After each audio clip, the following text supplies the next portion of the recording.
Right. Welcome to today's panel of Time of the Writer, Palestine in Words. I have three amazing writers with me. Zukiswa Wanner, who is one of our best known and most amazing South African writers. I know other nations also claim uses, but today we're going to claim you. She has published widely, of course, over the last 20 years or so. Today, however, we are going to focus on flotilla. Megan Choritz, who is also one of our most wonderful writers, who has to live at the moment in the Republic of Cape Town. We all feel for you. We are going to speak about, well, not only, but also your poems that you published in a collection edited by Mark Potterton that came out super recently, I think like about a month ago, right? Yes. And of course, Susan Abulhawa, who, like my other two panelists, shouldn't need an introduction, so I'll make it short. Palestinian American writer who is perhaps best known for Mornings in Jenin, but maybe I'm biased because it's my favorite novel. But today we are going to talk about a collection that Susan has edited under, I believe, really difficult circumstances, but the more privileged and glad we are to have it. Every moment is a life, and it is a collection of short stories and, yeah, basically short stories that emerged out of writing workshops that you did in Gaza in, I believe, 2024. Yes. So we're going to focus on those three, on these three of your texts, but also on a wider conversation of what it means to do activism in literary spaces, particularly, of course, on Palestine. Oh, maybe I should introduce myself. I'm Danyela Demir. I stay in Johannesburg and Brixton.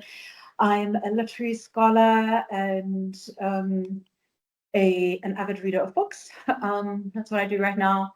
And my current focus of work is, or should be, a comparison between Palestinian and South African literature to draw the parallels, both historical and contemporary, and hopefully at some point I'm going to start writing that. Right, let me kick off by perhaps asking you, Zuki, but also Megan and Susan, do feel free to add or comment or respond to the question. To what extent are there really important parallels between Palestine and South Africa? Perhaps, yes, historically and contemporary maybe, but we know, I think most people would know the sort of geopolitical, historical parallels. But in terms of the evolution of literature and of how important literature is for both struggles.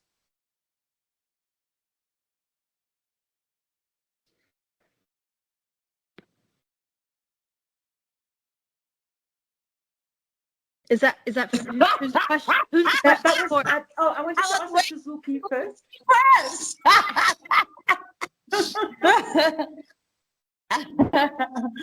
You know, I was actually thinking about this, Suze, when I was talking to you the other time, and we're chatting about a writer, a Palestinian writer that we both like, and he was, of course, a PFLP spokesperson, and Ghassan Kanafani, and how literature, is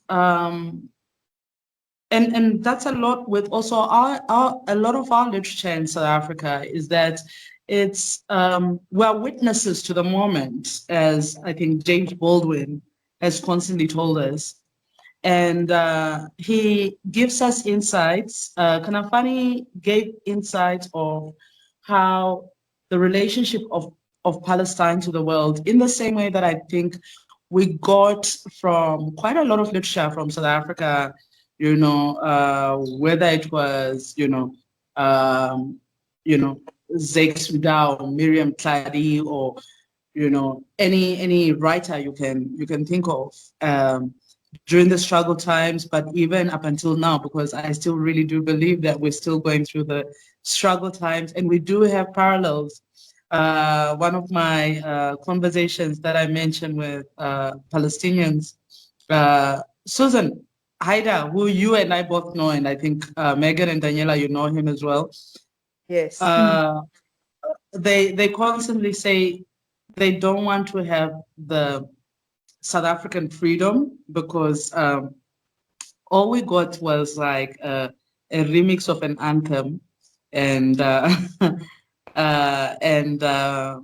we got a remix of an anthem. We are allowed once every 5 years to vote for whoever is going to be, our gatekeeper to capitalism, and but otherwise we nothing has changed. I was posting earlier on Facebook about how the people who were like apartheid operatives and soldiers are living their lives. They're getting pensions, and we pay for that as taxpayers. So I don't know what type of freedom we have, guys. So I certainly hope that when Susan, you and I are in Jerusalem on the day of liberation, which is hopefully very soon, and we have our dancing shoes, that it will be a different type of independence in Palestine than we have. Inshallah. Yeah. Inshallah. I mean, one of the parallels is, I mean, there's so many parallels as you said, but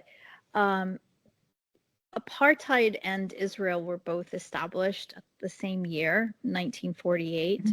And that temporal sort of alignment has always been interesting to me.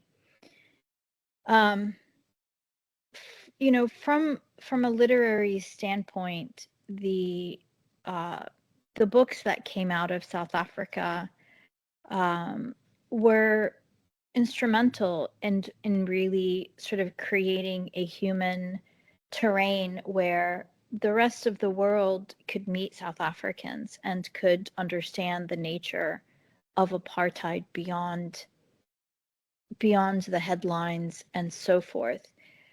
And ultimately, I think, that's the power of the novel. It's the power of literature.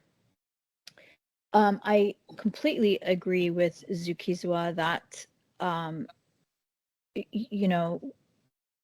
South African example has been for us a kind of warning of what it means to believe in capacity of supremacists to finally see you as human. It's very clear that what happened in South Africa was that this white supremacist system was overwhelmed and had to capitulate.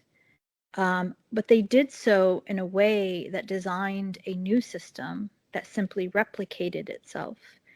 It just rebranded itself, and but the individuals, the ideologies themselves were not altered. nor were they held accountable. It's shocking that these people are receiving pensions from public funds. And I think, you know, I believe that the indigenous people of South Africa, like a lot of oppressed people, want to believe in the capacity of their oppressors to change. They want to believe that there is a common human impulse to see each other as humans, as equals, as family, as a human family. And that belief led to the Truth and Reconciliation Commission that ultimately brought no restorative justice at all. And so these have all been lessons to us as Palestinians. And for me, the overriding lesson is that they cannot be trusted. They have proven repeatedly that this supremacist ideology is deeply entrenched, and they will find a way to resurrect it, to rebrand it. And you will always have middle management who are willing to go along and to be part of a supremacist system with different skin, with a different tongue, a different language, and so forth, and who will who are basically traitors to their own people, and they will act as middle management for a supremacist system. And yeah, so that the parallel to me is the lessons, are the lessons that I take from the example of apartheid. But there's also the inspiration as well, like there, and that should not be discounted, that the ability to organize in a way that overwhelmed the system with a sense of justice, a sense of humanity, is another lesson that we take from that. That the system, no matter how powerful, it can be overwhelmed and it can be overpowered. But I think for us, the other element is to not be as forgiving as you guys were. I agree.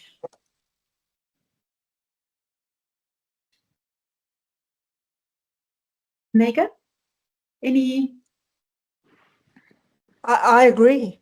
I mean, I agree with all of that. I think that there have been very few hard lessons learned by white people in South Africa, and there's been very little reckoning, and so it's business as usual, and it's a fundamental problem.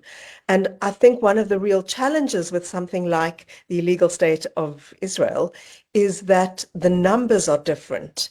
And so in South Africa, even though things haven't changed for people and for the country, we are still talking about the white people as 8% of the population. Whereas with the illegal entity, we've got all those people. And so I do believe there has to be an incredibly different, unforgiving approach, which is from the river to the sea. Palestine will be free. And I don't think that that can be a negotiated space as it was in South Africa. But I hope that happens in my lifetime. I'm not confident.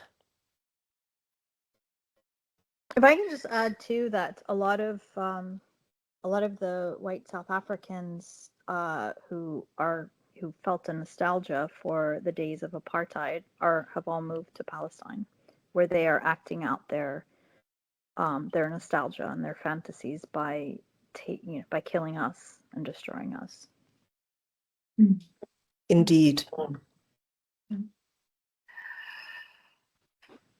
Thank you. Thanks, everyone, for your beautiful and thoughtful responses. My next question, I suppose, would be, how vital, how important is it for you to be activists in a literary space? I mean, I understand there's different spaces, obviously, but all three of you are, but I see all three of you in the first and foremost as writers. How central is literary activism for, I mean, if I still say raising awareness towards Gaza, it sounds like awful, but I suppose that's what we all are still doing, to keep a light on Gaza, to have Gaza in our sights. How important is it to be a literary activist, and perhaps what are the limitations of that as well? I think when you're a human with any given of contents, you can't really afford to be an artist for art's sake. I don't think it's possible. Yeah. I think being an artist itself is a calling, and that calling includes being called to be a witness. It includes being called to speak up when an injustice happens. And, and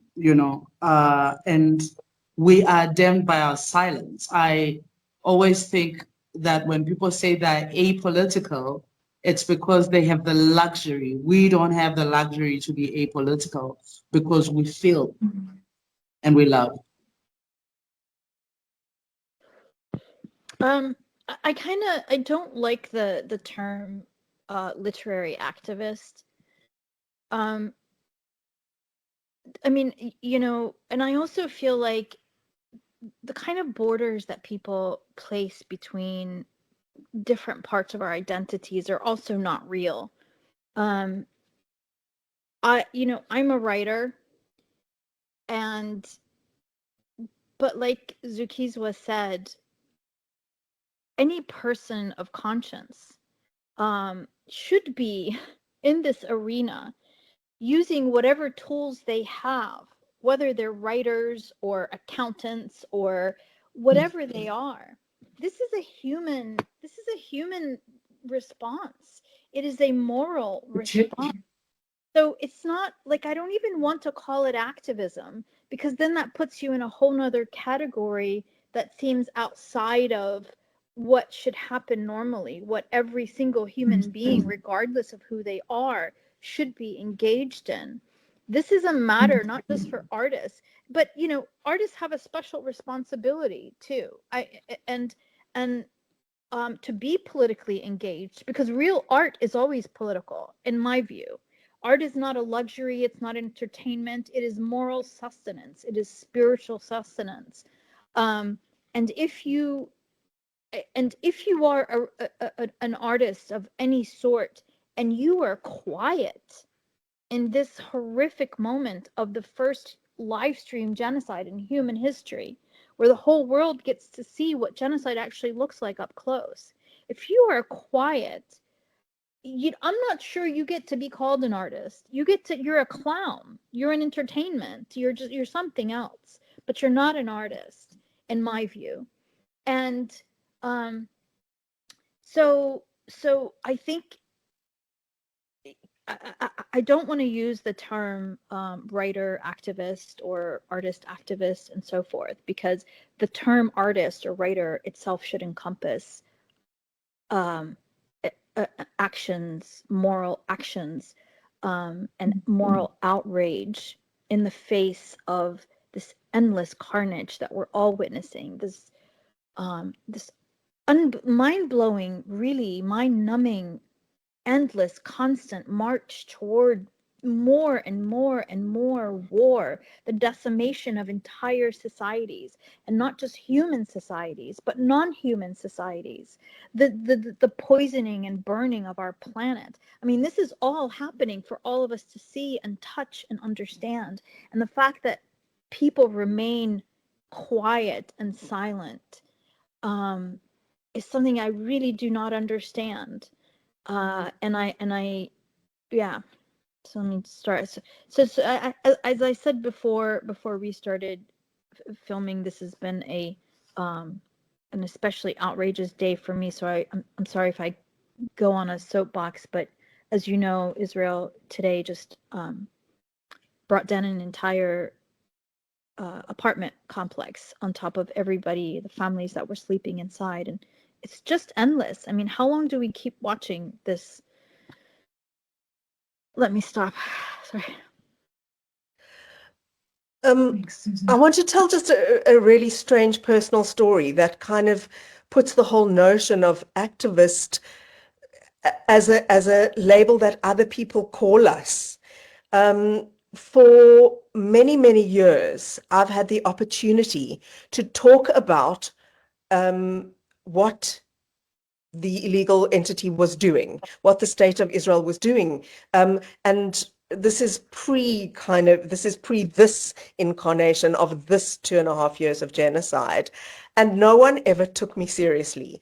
Things I said were taken out of interviews.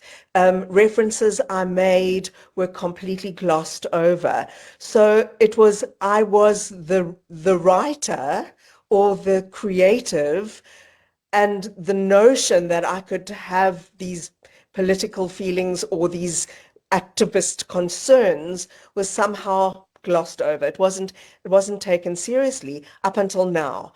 And now people call me an activist much more than they call me a writer.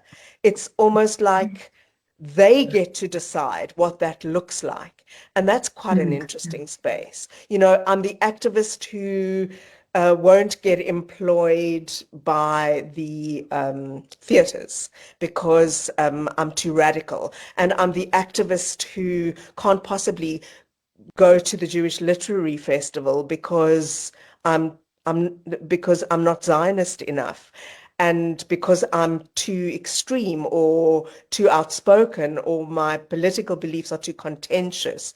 So the activist is not something that that is how I'm describing myself. It's this imposition that has been put on me, which is very interesting.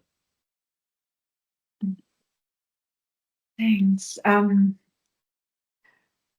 So if we think about maybe about writing about the genocide, writing about apartheid, at this year's Time of the Writer, we have Prof. Ndebele as one of our speakers during the opening night. And he famously sort of mentioned or wrote about how important it is to highlight, quote unquote, the ordinary stories in extraordinary circumstances, to sort of paraphrase him, right? And I was struck by actually all the work of all three of you, your poems, Megan, your account of the flotilla, Zugi, and also the edited, particularly the edited short stories of how like instances such as you just bloody finding a place in a queue to the toilet, or of like something that would seem mundane in not quote unquote ordinary circumstances, right? But it isn't. And it isn't during the time when there is no water, when, to quote Danyela, one of the amazing short story writers that you found for this collection, Susan, that water has become a ghost that people in Gaza need to chase. And I'm just, if you could perhaps just speak to the notion of how central is it to really highlight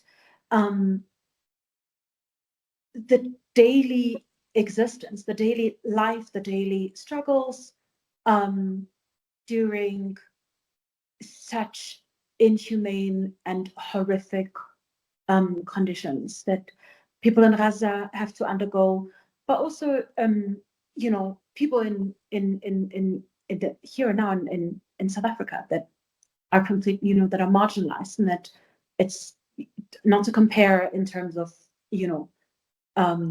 a genocide and structural current problems, but yeah, I hope the question. Yeah, I mean, so I I could think, draw the problems. I'm sorry. No, Sorry. please. You, No, you go ahead, please.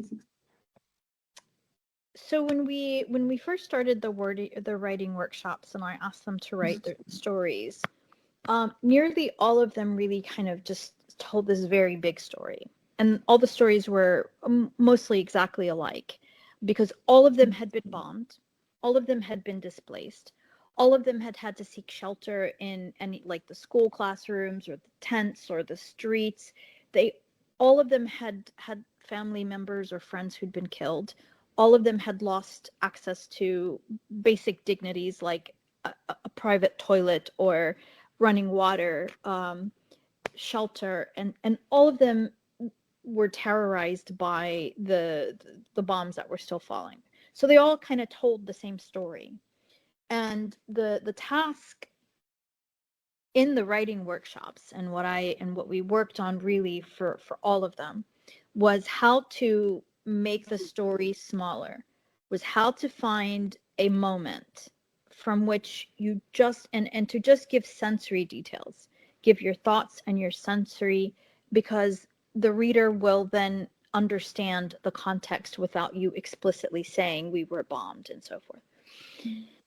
And um and that's how these stories came out. And I think it's really important to have these small details of what it feels like to live inside a tent, what it feels like to make a meal, to chase water. Everything has been obliterated, and these are people. Gaza was a high functioning society. Yes. Despite the sieges, Yeah. despite the constant, what Israel calls mowing the lawn, these constant bombing campaigns that level whole neighborhoods and so forth, despite the fact that they could not come or go, there was no real freedom of movement outside of Gaza, despite the fact that they were totally captive, and with, high unemployment, Gaza remained high functioning.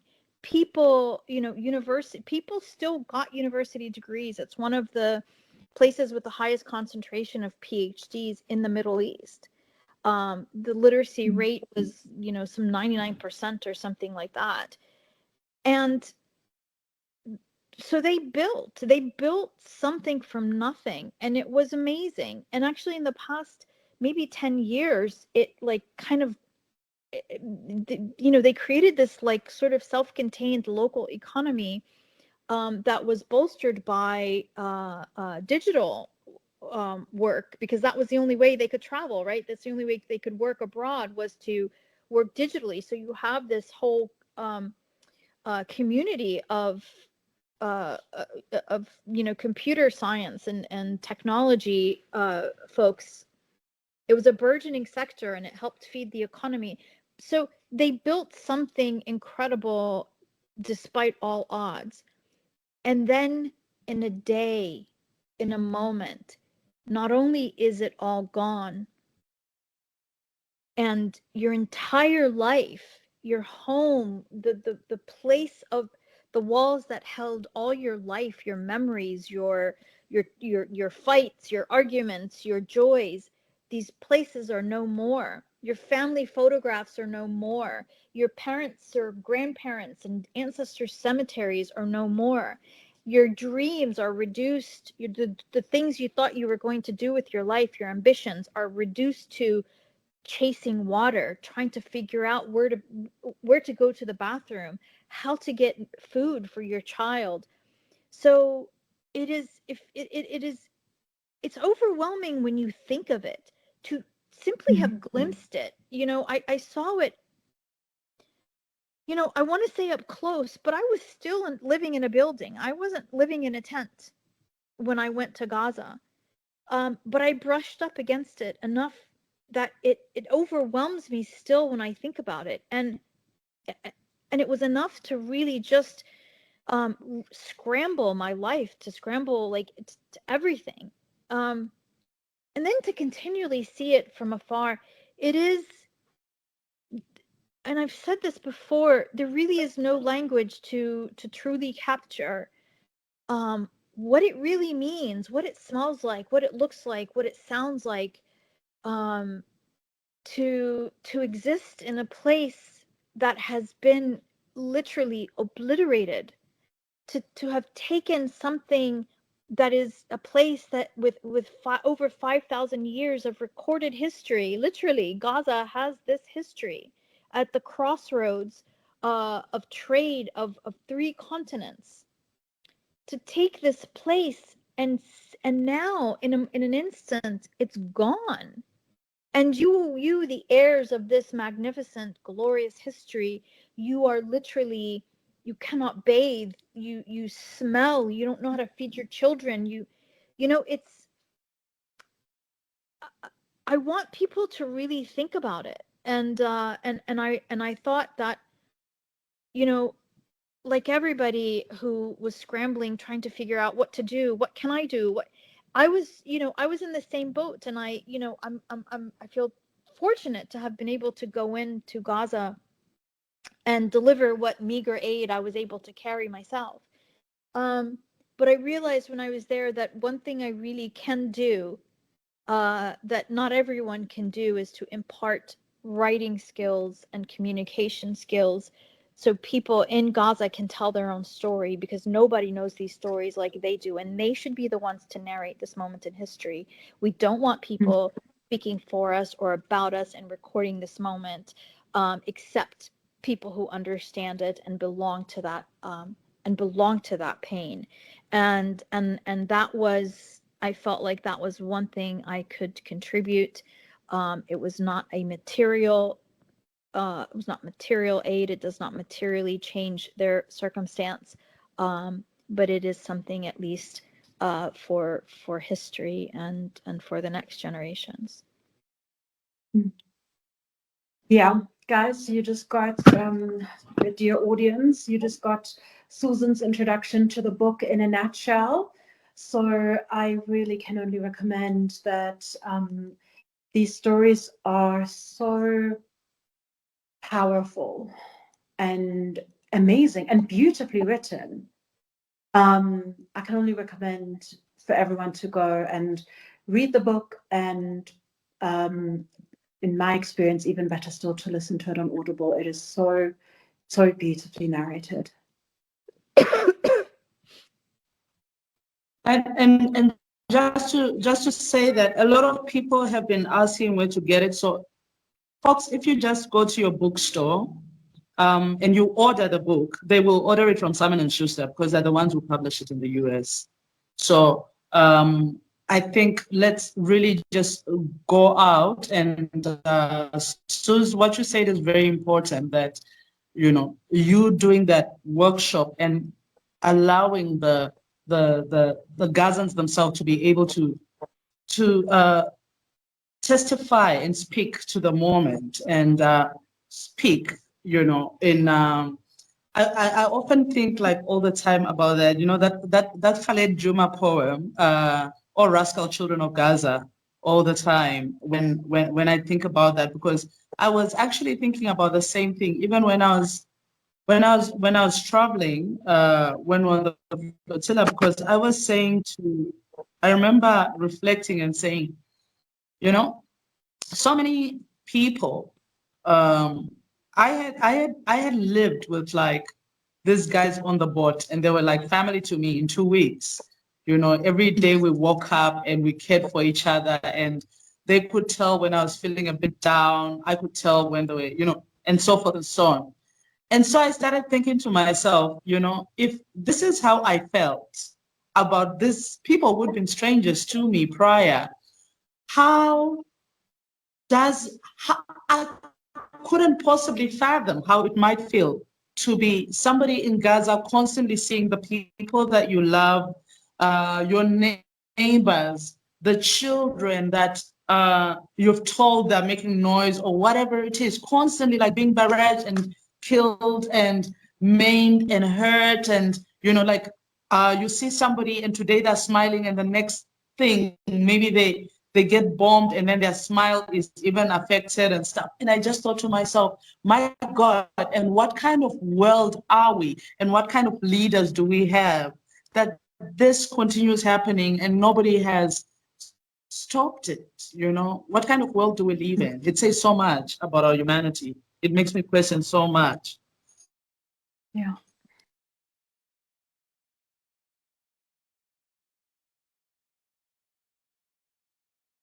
That is, thanks, Zuki and Susan. Megan, any additions? Otherwise, I'll. Not really. continue. I mean, everything, excepting that I'm not like. I think we all struggle to actually find the words to explain the horror. And then we also can't not talk about.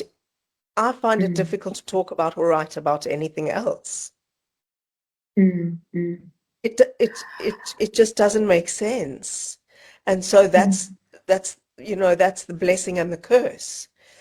But it might come out in a raging, rabid post on X, or an accusation of my fellow artists, which is one of my favorite things to do, or it might end up being a poem. But I don't understand. It's unavoidable. You've actually just responded to the question that I would have had for you, Megan, about about sort of the choice of form and how whether the poem is something particular as a form of maybe grief or elegy, but you've just kind of made it clear that it can be anything. Yeah, I mean, I think it's a play. I think it's I mean, it's a script, it's a short story, it's a memoir, it's a novel. I think everything is colored by it. I mean, one of my struggles is that I also just need to be very, very careful that I don't center my feelings here. Mm-hmm. Yeah. The next question is perhaps particularly for you, Zuki, but also to perhaps a smaller extent for you, Susan. Zooks, as with most of your writing, even in this book, you have not lost your sense of humor. And without minimizing the struggle and the, the real horror and the crap that we have to see every day, and people of Gaza have to experience every day. How perhaps important is humor as a form of resistance, as a form of talking back, as a form of pointing to the fact that we will not be broken, because even in Every Moment Is Alive, I caught myself having to grin or laugh about an expression that people made, or the fight between the little quips between the mother and the daughter. I think it was in the second short story where the daughter comes home and says, "I'm exhausted. I don't want, I'm really done with the day. Where's my food?" And the mother's like, "What do you think, you're in a hotel or what?" So it's like people, just sort of humor as an expression of resistance, of a form of talking back, pointing the finger, but giving the middle finger to the Zionists.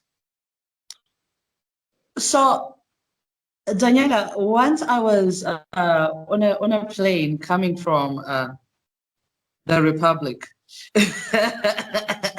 Megan's country, and I was with a friend of mine, and we're talking, and I remember, and we're laughing.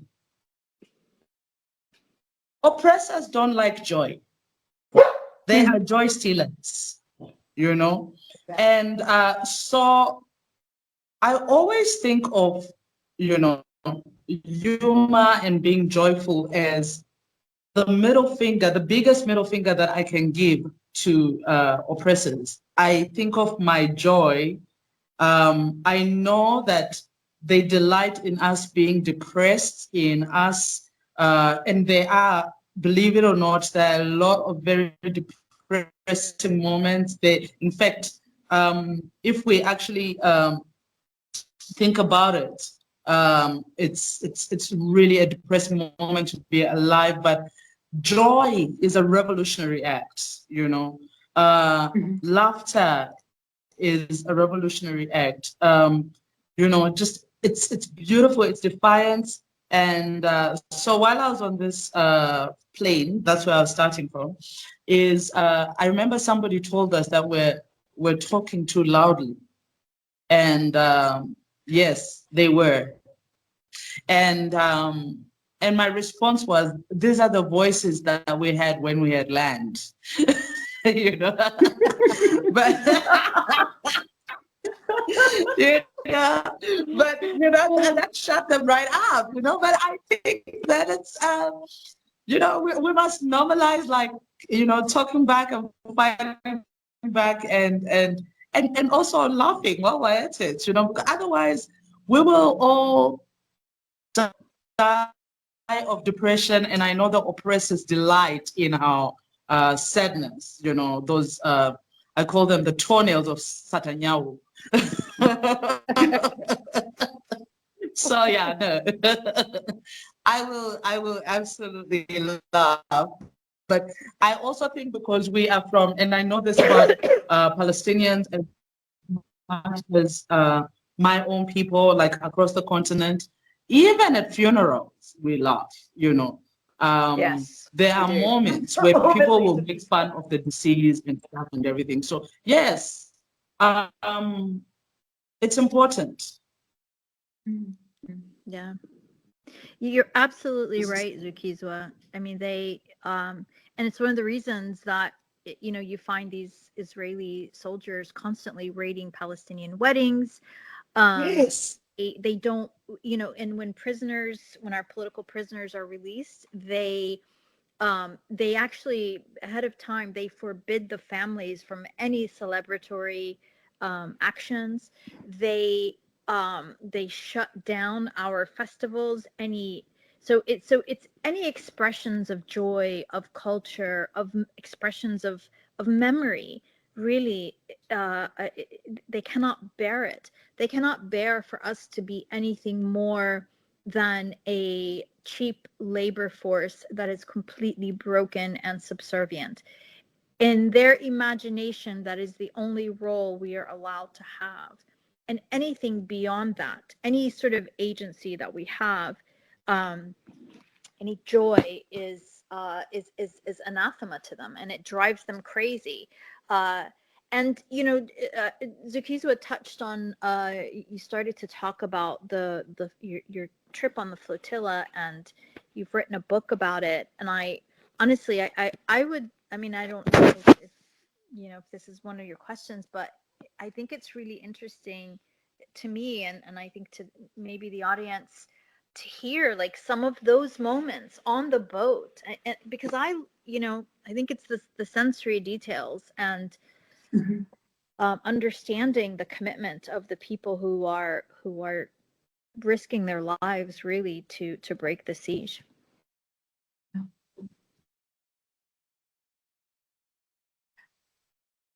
Yeah, I think that was for me. When I read the, I mean, I followed your journey, Zuki, on social media, obviously. But when I sort of read the whole the whole journey in the book, I found it it was, I think, the moment when there were many moments that were like really, really powerful. But when you say that you were, so close to Gaza and yet like so far away from it, and that for me it was just like insurmountable barrier after all of, the whole journey, and then you couldn't be there, but in a way you were still connected through through almost seeing Gaza, through being close, and through knowing that the people knew that you were supposed to be there and supposed to arrive.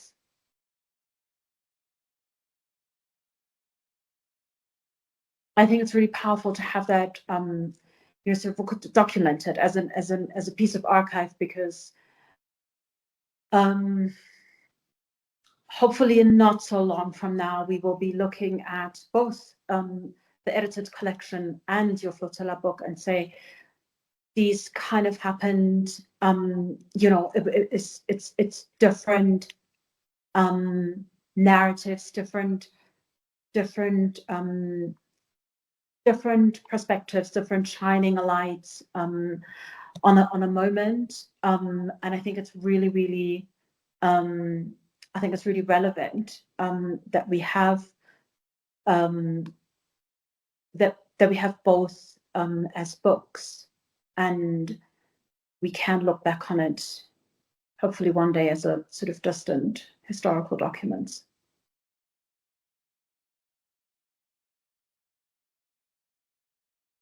Let me just see how much time we still have, because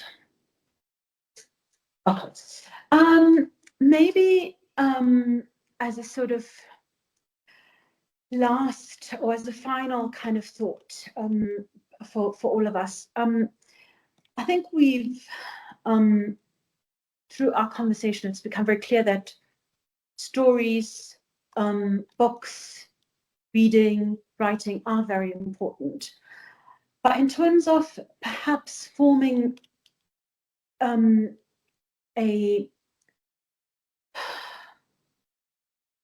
tighter solidarity between, all of us that are really that want to do something. How important is kind of like a literary, I don't know how else to call it, but maybe a literary map of writers that emerge from places of from places of struggle, from, I don't want to call it the global south, it all sounds so like, I don't know, like we're ghettoizing ourselves maybe.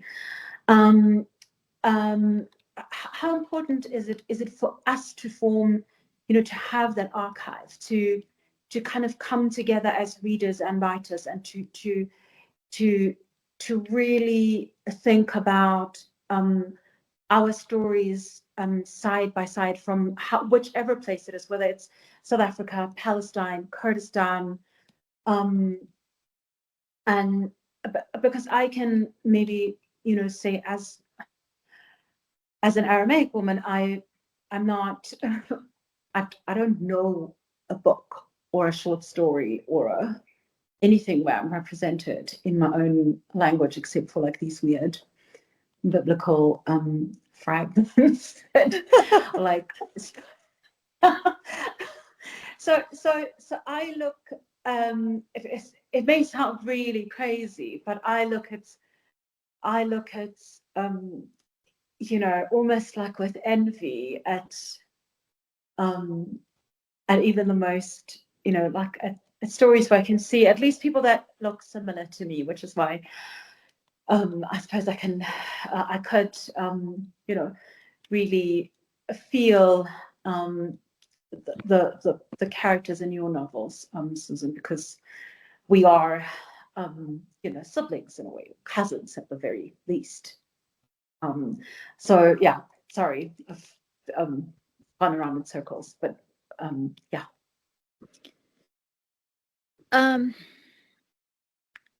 I mean, I hear you, and I have to say that at least in the English language or Western languages, I did not grow up with any books that reflected my life or my reality in a way that that was real, or that was not at least demeaning or reduction. And yeah, Jasmine. Hey, shit like that. Sorry. yeah, exactly. As terrorists, as you know, Of that. Yeah. as pitiful, oppressed women, as harems, you know, sexualized. But there was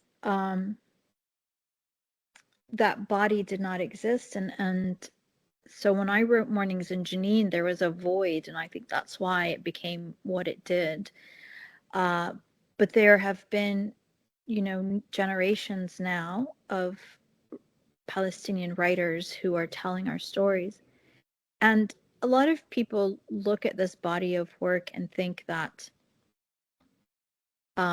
its purpose is to educate the world. And in particular, when they say the world, they're thinking of the West.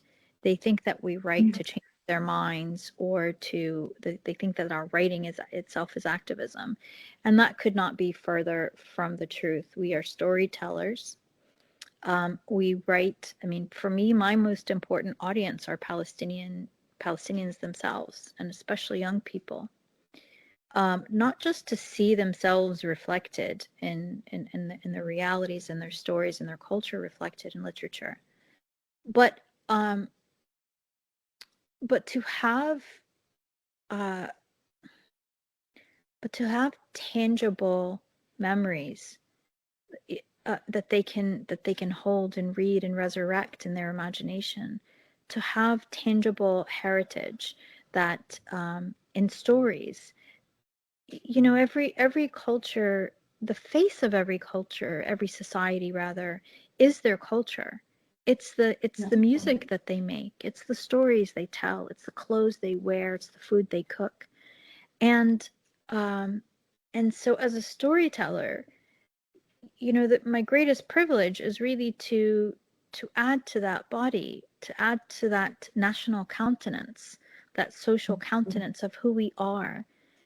And where we come from, and who our ancestors were, what we have been bequeathed, and for a people whose very existence is being denied, there is a particular urgency that charges Palestinian cultural productions, because it's not just an aspect of a culture anymore. It's actually an affirmation of our existence. It's a kind of stake in the soil that we are here and we exist. Yeah. Okay.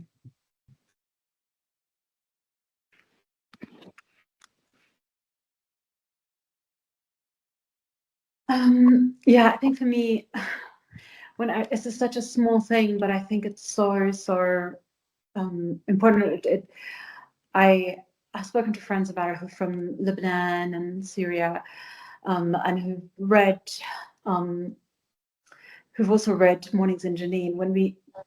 At some point they make maqlube, and to read that in a novel is like amazing. That somebody writes, you know, somebody from the Middle East actually writes about our food, and that's like the most. I mean, to have that in a novel is just, that was such a beautiful affirmation. Or when they drink our coffee and so. Yeah. Any additions? No, that was perfect. I think that was an absolutely perfect ending. I agree. Yeah, I was just I was just going to say, if none of you has anything to add, then I would like to thank you all so much for your time, the stories that you give us, the work that you do.